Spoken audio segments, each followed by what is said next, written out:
ये कहानी यूएफसी की है। ये कहानी कुछ बनती हुई बातों की और कुछ टूटते हुए सपनों की है।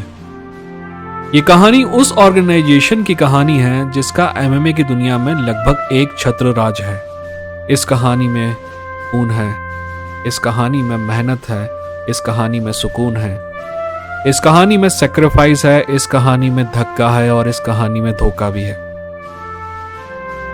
क्योंकि ये है हिस्ट्री ऑफ यूएफसी।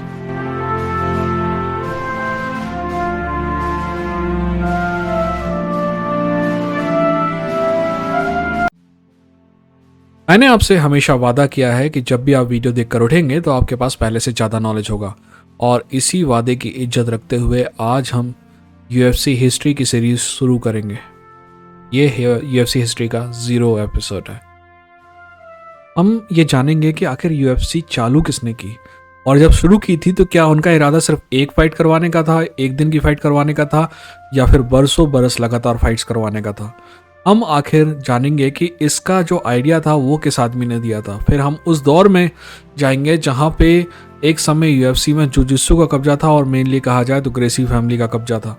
उसके बाद हम जाएंगे कि जब जुजित्सु का जो कब्जा है वो रेसलिंग वालों ने तोड़ा, और उसके बाद एक ऐसा दौर आया लंबे समय तक जहाँ पे डोमिनेंट चैंपियन थे, जैसे कि Anderson Silva, GSP, Jon Jones और मैट ह्यूज। उस जीएसपी से पहले ये सब चैंपियन जो थे लंबे लंबे समय तक अपने वेट क्लास में राज किया इन्होंने।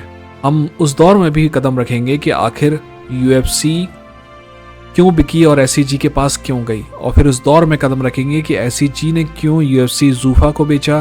फिर उस दौर में कदम रखेंगे कि जूफा ने आखिर यूएफसी क्यों एंडेवर को बेची, और फिर क्यों डब्ल्यूडब्ल्यूई और एंडेवर का मर्जर हुआ। इन सब चीज़ों के बारे में भी बात करेंगे।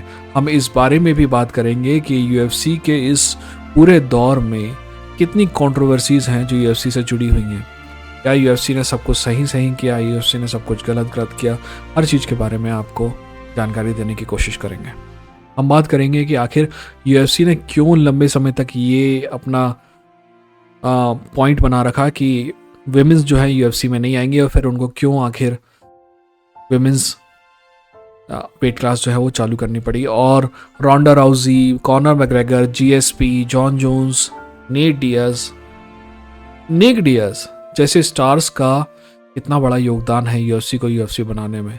हम ये पता करेंगे कि आखिर ऐसा क्यों था कि यूएफसी को अमेरिका के 50 में से 49 स्टेट में बैन कर दिया गया था।